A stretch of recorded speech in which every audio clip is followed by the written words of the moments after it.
ನಮಸ್ಕಾರ ವೀಕ್ಷಕರೇ, ಎಸ್ಐಆರ್ ಪ್ರಕ್ರಿಯೆ ಈಗಾಗಲೇ ಮುಗಿದಿದ್ದು ಚುನಾವಣಾ ಆಯೋಗವು ಡಿಲೀಟ್ ಆಗಿರುವ ಮತದಾರರ ಪಟ್ಟಿಯನ್ನ ಪ್ರಕಟಿಸಿದೆ. ನಿಮ್ಮ ಹೆಸರು ಮತದಾರರ ಪಟ್ಟಿಯಿಂದ ಡಿಲೀಟ್ ಆಗಿದೆಯಾ ಇಲ್ವಾ ಎಂದು ನಿಮ್ಮ ಮೊಬೈಲ್ನಲ್ಲೇ ಸುಲಭವಾಗಿ ಹೇಗೆ ಚೆಕ್ ಮಾಡೋದು ಅಂತ ಈ ವಿಡಿಯೋದಲ್ಲಿ ನೋಡೋಣ. ಅದಕ್ಕೂ ಮುನ್ನ ನನ್ನ ಚಾನೆಲ್ ಅನ್ನ ಸಬ್ಸ್ಕ್ರೈಬ್ ಮಾಡಿ ಹಾಗೂ ಈ ವಿಡಿಯೋವನ್ನ ಲೈಕ್ ಮಾಡಿ ನಿಮ್ಮ ಫ್ರೆಂಡ್ಸ್ ಅಂಡ್ ಫ್ಯಾಮಿಲಿಗೆ ಶೇರ್ ಮಾಡಿ, ಅವ್ರಿಗೂ ಕೂಡ ಈ ಮಾಹಿತಿ ತಿಳಿಯಲಿ. ಎಸ್ಐಆರ್ ಪ್ರಕ್ರಿಯೆ ಮುಗಿದ ಬೆನ್ನಲ್ಲೇ ಚುನಾವಣಾ ಆಯೋಗವು ಎಎಸ್ಡಿಡಿಒ ಪಟ್ಟಿಯನ್ನ ಬಿಡುಗಡೆ ಮಾಡಿದೆ.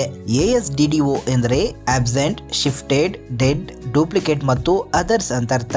ಈ ಕಾರಣಾಂತರಗಳಿಂದ ಡಿಲೀಟ್ ಆದ ಮತದಾರರ ಪಟ್ಟಿಯನ್ನ ಎಎಸ್ಡಿಡಿಒ ಪಟ್ಟಿಯಲ್ಲಿ ನೀಡಲಾಗಿದ್ದು, ಒಂದು ವೇಳೆ ಈ ಪಟ್ಟಿಯಲ್ಲಿ ನಿಮ್ಮ ಹೆಸರು ಇದ್ರೆ ಮತದಾರರ ಪಟ್ಟಿಯಿಂದ ನಿಮ್ಮ ಹೆಸರು ಡಿಲೀಟ್ ಆಗಿದೆ ಅಂತಾನೆ ಅರ್ಥ.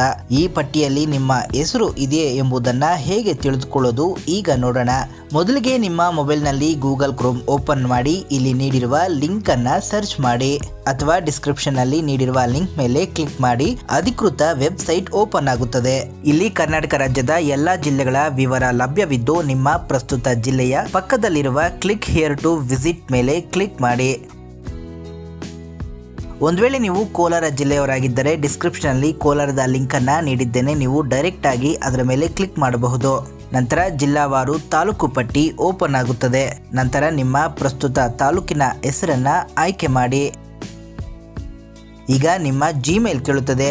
ನಿಮ್ಮ ಜಿಮೇಲ್ ಅನ್ನ ಸೆಲೆಕ್ಟ್ ಮಾಡಿದ ನಂತರ ನಿಮ್ಮ ಗೂಗಲ್ ಡ್ರೈವ್ ಓಪನ್ ಆಗುತ್ತದೆ. ಅಲ್ಲಿ ನಿಮ್ಮ ಮತಗಟ್ಟೆ ಸಂಖ್ಯೆ ಅಥವಾ ಬೂತ್ ಸಂಖ್ಯೆಗೆ ಸಂಬಂಧಿಸಿದ PDF ಫೈಲ್ ಕಾಣಿಸುತ್ತದೆ. ನಿಮ್ಮ ಬೂತ್ ಸಂಖ್ಯೆಯನ್ನ ಸರಿಯಾಗಿ ನೋಡಿ ಅದರ ಮೇಲೆ ಕ್ಲಿಕ್ ಮಾಡಿ. ಈಗ ನಿಮ್ಮ ಬೂತ್ ಸಂಖ್ಯೆ ವ್ಯಾಪ್ತಿಯಲ್ಲಿ ಡಿಲೀಟ್ ಆಗಿರುವ ಮತದಾರರ ಪಟ್ಟಿಯ PDF ಫೈಲ್ ಓಪನ್ ಆಗುತ್ತದೆ.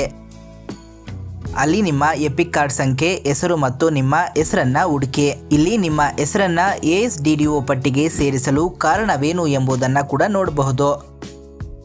ಈ ಪಟ್ಟಿಯಲ್ಲಿ ನಿಮ್ಮ ಹೆಸರು ಇಲ್ಲ ಅಂತಂದ್ರೆ ಎಸ್ಐಆರ್ ಪ್ರಕ್ರಿಯೆಯಲ್ಲಿ ನೀವು ನೀಡಿರುವ ಎನ್ಯುಮರೇಷನ್ ಫಾರಂ ಸಕ್ಸಸ್ ಆಗಿದೆ ಎಂದರ್ಥ. ಆದ್ದರಿಂದ ಯಾವುದೇ ಗಾಬರಿಗೊಳ್ಳುವ ಅವಶ್ಯಕತೆ ಇಲ್ಲ. ಒಂದು ವೇಳೆ ಎಎಸ್ಡಿಡಿಒ ಪಟ್ಟಿಯಲ್ಲಿ ನಿಮ್ಮ ಹೆಸರು ಇದ್ದರೆ ಮತದಾರರ ಪಟ್ಟಿಯಲ್ಲಿ ನಿಮ್ಮ ಹೆಸರು ಡಿಲೀಟ್ ಆಗಲಿದೆ ಎಂದರ್ಥ. ಒಂದು ವೇಳೆ ನಿಮ್ಮ ಹೆಸರು ತಪ್ಪಾಗಿ ಈ ಪಟ್ಟಿಗೆ ಸೇರ್ಪಡೆಯಾಗಿದ್ದರೆ ತಕ್ಷಣವೇ ನಿಮ್ಮ BLO ಅಧಿಕಾರಿಗಳನ್ನ ಸಂಪರ್ಕಿಸಿ ಅಗತ್ಯ ದಾಖಲೆಗಳನ್ನ ಒದಗಿಸುವ ಮೂಲಕ ಮತ್ತೊಮ್ಮೆ ಎನ್ಯುಮರೇಷನ್ ಫಾರಂ ಅನ್ನ ಸಲ್ಲಿಸಿ ಸರಿಪಡಿಸಿಕೊಳ್ಳಬಹುದು. ಅಥವಾ ಆನ್ಲೈನ್ ಮೂಲಕವೂ ಕೂಡ ಅಗತ್ಯ ದಾಖಲೆಗಳನ್ನ ಸಲ್ಲಿಸುವ ಮೂಲಕ ಮತದಾರರ ಪಟ್ಟಿಗೆ ನಿಮ್ಮ ಹೆಸರನ್ನ ಸೇರ್ಪಡಿಸಬಹುದು. ಈ ಮಾಹಿತಿ ನಿಮಗೆ ಉಪಯುಕ್ತ ಅನಿಸಿದರೆ ಈ ವಿಡಿಯೋಗೆ ಲೈಕ್ ಮಾಡಿ, ನಿಮ್ಮ ಸ್ನೇಹಿತರೊಂದಿಗೆ ಶೇರ್ ಮಾಡಿ ಹಾಗೂ ನಮ್ಮ ಚಾನೆಲ್ಗೆ ಸಬ್ಸ್ಕ್ರೈಬ್ ಆಗೋದನ್ನ ಮರಿಬೇಡಿ. ಮತ್ತೊಂದು ವಿಡಿಯೋದಲ್ಲಿ ಸಿಗೋಣ. ಧನ್ಯವಾದಗಳು.